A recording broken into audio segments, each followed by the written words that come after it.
Welcome back to the second half of week 2 of quarter 3. Earlier this week we talked about sound waves and how they work and how they move. And then we got into a little bit about resonance and you saw some examples. Right now we're going to go through a bunch of different lab stations in which I actually am going to show you examples of resonance. You're going to be able to hear and see them. Okay, so just a quick reminder, for resonance, it's when the frequency of an applied force matches the natural frequency of an object, creating maximum energy transfer. We can see this energy transfer in lab in two ways. Sometimes we can hear it as a sound, it amplifies sound, and sometimes we can feel it as a vibration. Alright, we're going to have one lab station in which I am going to set up a graduated cylinder. I'm going to put a bunch of water in it, and then I'm going to put a PVC pipe in it like that. I am then going to put a tuning fork over the top of it to send sound waves into the actual pipe. Okay, it's going to resonate, and we're going to be able to hear it, and I will be able to feel it vibrate. What is actually happening inside is when you place the tuning fork over the top of the pipe, it starts to vibrate the air inside of it. Okay, the air inside of it starts to set up a standing wave. That wavelength is actually equal to what's inside the tube is equal to 1/4 of the wavelength. And we're going to be able to use that information to actually do some calculations. Okay, so inside the tube is 1/4 of a wavelength. A full wavelength looks like that. Okay, so on the inside of it, there's going to be 1/4 of a wavelength. I'm going to measure that using a meter stick, and then we're going to multiply it by 4 in order to get the full wavelength. Alright, so I'm going to use two different tuning forks. I am going to put them over the top of the PVC pipe, and then I'm going to move the PVC pipe up and down. As I move it up and down, you're going to be able to hear it start to sing. It's cut to a specific length to get a specific music note. It's kind of like a clarinet. It's how they make the notes, is it vibrates the air molecules inside, and how many, if you think of a recorder, how many fingers you have over the top of the holes helps you create the different notes that you hear. Okay, we're going to measure the distance of the actual column of the PVC pipe. That is 1/4 of a wavelength, so to get the full wavelength, we're going to multiply it by 4.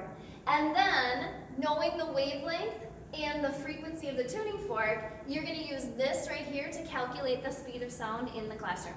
Alright, once you have calculated the speed of sound in the classroom, I'm going to give you the actual temperature, which is 72 degrees in here Fahrenheit. You are going to convert that to Celsius, and then you are going to use V equals 330 plus 0.6 times the degrees Celsius in order to calculate the speed of sound in the actual classroom, the actual speed of sound using the temperature. We're going to look at that then and compare, did the number that we got up here, was it close to the number that we got here? Alright, and we should expect it to be pretty close. Alright, so from here, the different activities, I am going to move to the back of the classroom and we're going to work our way through them.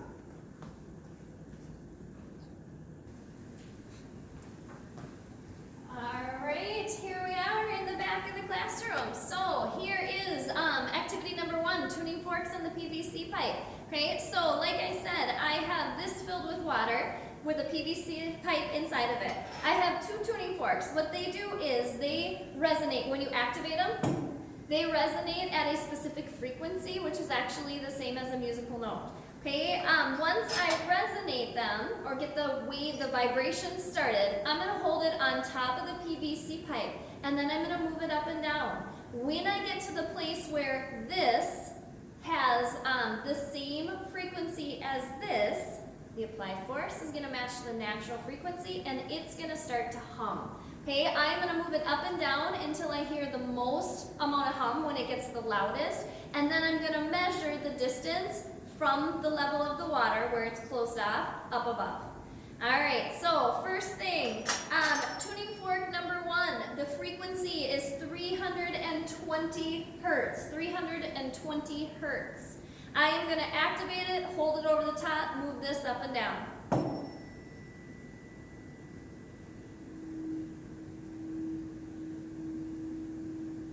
Okay, it was the loudest when I held it right here.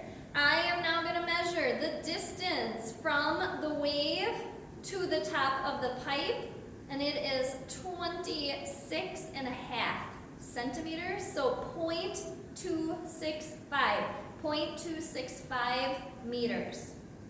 All right, so you now have the frequency, 320, the distance, 0.265. To get the wavelength, you take your distance, multiply it by 4, because it's inside of here is 1/4 of a wavelength, and then you'll be able to use your V equals frequency times wavelength to calculate the speed of sound in our classroom. Okay, I'm going to do the same thing, but I'm going to pick a second tuning fork. It has a different frequency. Its frequency is 341.3, 341.3. I'm going to activate it, hold it over the top, move it up and down.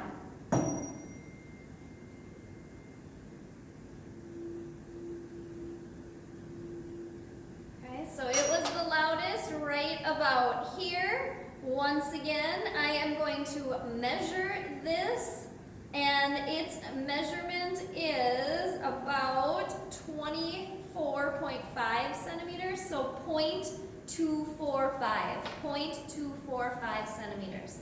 Once again, you'll multiply that by 4, and then use your V equals frequency times wavelength in order to find the speed of sound.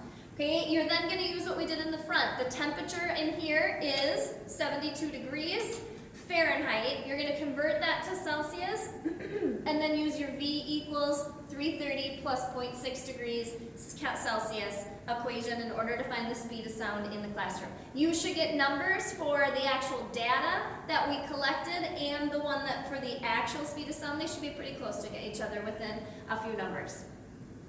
And then there's a couple questions about what happens to the wavelength and the frequency when you change one or the other.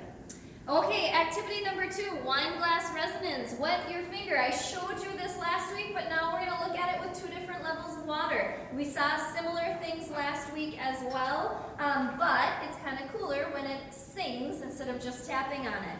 Okay, so when you rub your finger around the edge, you're actually causing vibrations in the glass. If you can make the vibrations in the glass match the natural frequency of the glass, you can make it sing. All right, that's resonating and it's amplifying the sound in it. Okay, so I have 2 here. I have one that has less water and one that has more.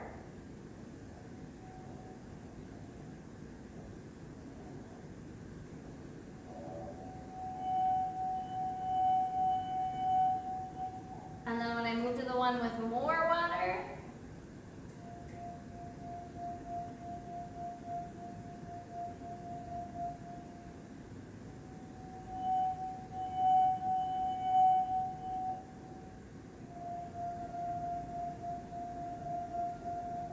so you should be able to hear this one has a lower tone. It has more water, but a lower musical note when we actually resonate it. All right, activity number 3, tuning forks. I'm going to take a tuning fork and I'm going to match it with the correct boom whacker. So each of these boom whackers, they make them to a certain frequency. That's why it plays a musical note, which is an E. My tuning fork is a frequency of 320. It also tells me it's a musical note E. They match. When I activate my tuning fork and hold it over the boom whacker, I will actually be able to feel it vibrate and you'll be able to hear it start to hum. If you could sing into it, I'm not going to do that because I'm terrible at it, but if you could sing or hum into the boom whacker with the right musical note, if you could match the pitch, you could also get it to work just by singing into it. So here we go.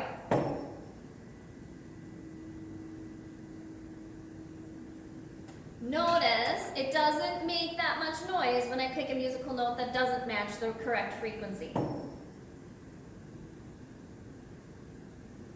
Alright, so I need the actual frequency to match the applied frequency, and then it resonates, it vibrates in my hand, and it makes the noise go up.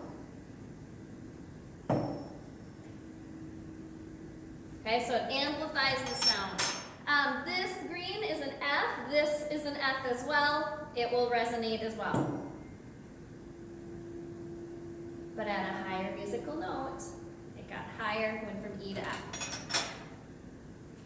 All right, capping a boom whacker. I have two of the same boom whackers. The only difference is one of them I'm going to put a cap on. So as I hit these, they are exactly the same. But when I cap it, what I'm doing is I'm actually changing, because the air can't flow through it, I'm actually changing how much of a wavelength is inside of it. Okay, when it's capped, there is only a quarter of a wavelength in it. When it's not capped, there's a half. So if you stretch those out, this is going to have a longer wavelength. If this is equal to 1/4, there's 3 more parts to it to make a whole. This is 1/2. It would only double in length. All right, so this has a longer wavelength. We know that wavelength and frequency are inversely related. So the longer it is for the wavelength, the lower the frequency and the lower the note. All right, so when we cap it, you'll hear an actual shift in the musical note. Okay, so we have a lower sound when it is capped. And finally, this one I can't do because I'm using my phone to actually videotape this and put it on YouTube. But if you take your phone, take a plastic glass is what I would use when I tested it out. If you turn on a song, pick your favorite song, turn it on, find the speaker on your phone and put your phone in your cup so that the speaker goes to the bottom. When you put it in there, it actually makes it louder. So you can hear it amplifies the sound. It has to do with the amplitude of the wave. It starts to, because all the waves are running into each other, they're interfering with each other. When they interfere, they can add together to make a higher wave, more amplitude. It gets louder, it has more decibels, and you can actually hear it get louder when you put the speaker of your phone in a cup. Or your cup holder in your car, it works that way too. So, all right, finishing that up for this week, you had problems to go with the sound, you have a lab, and then you have a sound check for the end of the week as well. Thank you very much. Have a great week.